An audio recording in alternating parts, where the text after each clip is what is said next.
Orthodox സഭാധ്യക്ഷൻ Baselios Marthoma Mathews തൃതീയൻ കാതോലിക്ക ബാവ മനസ്സ് തുറക്കുന്നു. സാമൂഹ്യ കാര്യങ്ങളിലും അതുപോലെ തന്നെ രാഷ്ട്രീയ വിഷയങ്ങളിലുമൊക്കെ അഭിപ്രായം പറയുവാൻ ഒട്ടും മടി കാട്ടാത്തയാളാണ്. ആത്മീയ കാര്യങ്ങളും ഭൗതിക കാര്യങ്ങളും തമ്മിൽ അങ്ങനെ വേർതിരിക്കാൻ കഴിയുന്ന ഒന്നല്ല. BJP ഗവൺമെൻറ്റിന് വേണ്ടിയിട്ടും LDF ഗവൺമെൻറ്റിന് വേണ്ടിയിട്ടും ഞങ്ങൾ പ്രാർത്ഥിക്കുന്നുണ്ട്. കേന്ദ്ര സർക്കാരുമായിട്ട് ക്രൈസ്തവ സഭകൾക്കും ക്രൈസ്തവ വിശ്വാസികൾക്കും എന്ത് നിലപാടാണ് ഉള്ളത് എന്ന കാര്യം വലിയ ചർച്ചാ വിഷയമാണല്ലോ. ഗവൺമെൻറ്റിൻ്റെ മറവിൽ ഹിന്ദു തീവ്രവാദികളായിരിക്കുന്നവർ കൊടുക്കുന്ന ആക്രമണങ്ങളെയാണ് നമ്മൾ എതിർക്കുന്നത്. ഈ ക്രിസംഗികൾ എന്ന് വിശേഷിപ്പിക്കുന്നുണ്ടല്ലോ. അങ്ങനെ ഒരു പ്രയോഗത്തെ ഞാൻ ഒരിക്കലും ബഹുമാനിക്കുന്നില്ല, ആദരിക്കുന്നില്ല. തൃശ്ശൂരിൽ സുരേഷ് ഗോപിയുടെ വിജയം BJPക്കുള്ള അംഗീകരണമായിട്ട് ഞാൻ കാണുന്നില്ല.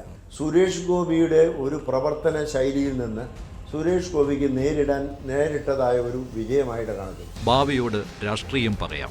ഇന്ന് രാത്രി 9:30 മീറ്റ് ദ ലീഡർ.